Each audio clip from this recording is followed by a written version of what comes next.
Shalom Ibu Bapak Saudara terkasih dalam nama Tuhan kita Yesus. Semangat pagi. Bertemu kembali di channel Rionando Butar-Butar dalam khotbah 5 menit aja toko 5 untuk renungan harian. Renungan pada hari ini saya ambil dari kitab 1 Petrus pasal yang pertama ayat yang ke-16. Demikian kesaksian firman Tuhan. Sebab ada tertulis, kuduslah kamu sebab aku kudus. Hidup kudus. Ibu bapak saudara terkasih dalam nama Tuhan kita Yesus, berbicara tentang kekudusan, maka diberi pengertian kepada kita bahwa kekudusan adalah standar hidup yang perlu dalam hidup kita sebagai orang Kristen, sebagai orang percaya. Karena apa? Berbicara tentang kekudusan merupakan bagian dari hidup yang benar-benar layak dan berkenan di hadapan Tuhan.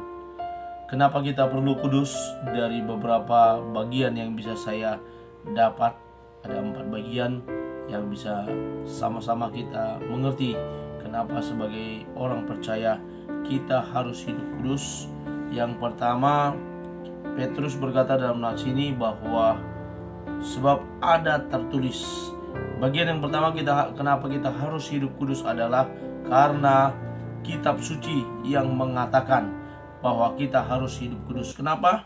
Karena Allah adalah pribadi yang kudus, maka sebagai para pengikutnya, sebagai orang percaya, sebagai orang Kristen, maka kita juga diminta untuk hidup kudus di hadapan Allah. Yang kedua yang bisa kita lihat kenapa kita harus hidup kudus, karena Allah itu kudus. Maka kita yang hendak datang menghampiri Dia, kita yang hendak datang memuji memuliakan Dia, kita yang hendak datang mempersembahkan korban kepada Dia, maka kita pun harus hidup kudus di hadapan Allah, karena Allah itu kudus. Yang ketiga, kenapa kita harus kudus? Tanpa kekudusan seseorang, kita tidak layak dan berkenan di hadapan Allah. Maka kita perlu hidup kudus di hadapan Allah. Yang keempat, kenapa kita harus hidup kudus? Karena apa? Karena Allah itu adalah pribadi yang kudus. Maka sebagai pribadi yang kudus, di mana kita akan datang kepadanya, kita juga harus hidup kudus.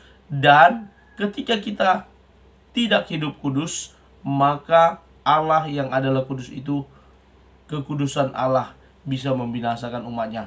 Kita ingat di perjanjian lama, banyak sekali peristiwa yang terjadi ketika orang-orang Israel yang melihat Allah, maka mereka akan ketakutan. Karena apa? Allah yang kudus itu dapat membinasakan mereka yang najis, yang tidak kudus, yang tidak layak di hadapan Allah.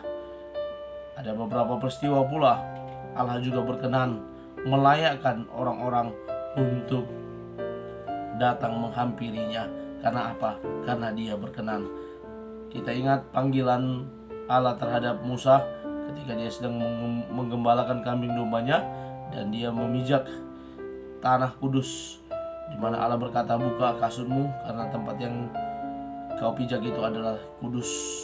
Dan dia di sana dipanggil oleh Allah untuk menjadi bagian dari pelayannya, dan kekudusan Allah terus-menerus dinyatakan dalam diri Musa.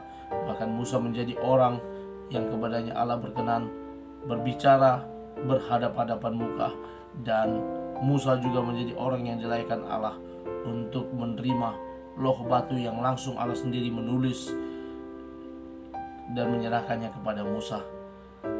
Banyak lagi peristiwa yang mungkin bisa dapat kita baca, kita dengar, dan kita renungkan bagaimana kekudusan Allah boleh dinyatakan, dan kita juga diminta untuk hidup kudus.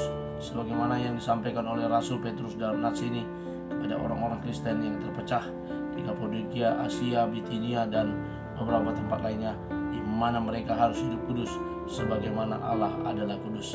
Karena itu ibu bapak saudara terkasih dalam nama Tuhan kita Yesus, kiranya firman Tuhan buat kita pada hari ini boleh mengingatkan kita, boleh menjadi refleksi bagi kita untuk kita boleh belajar untuk terus menjaga kekudusan kita, sehingga kita menjadi orang-orang yang layak dan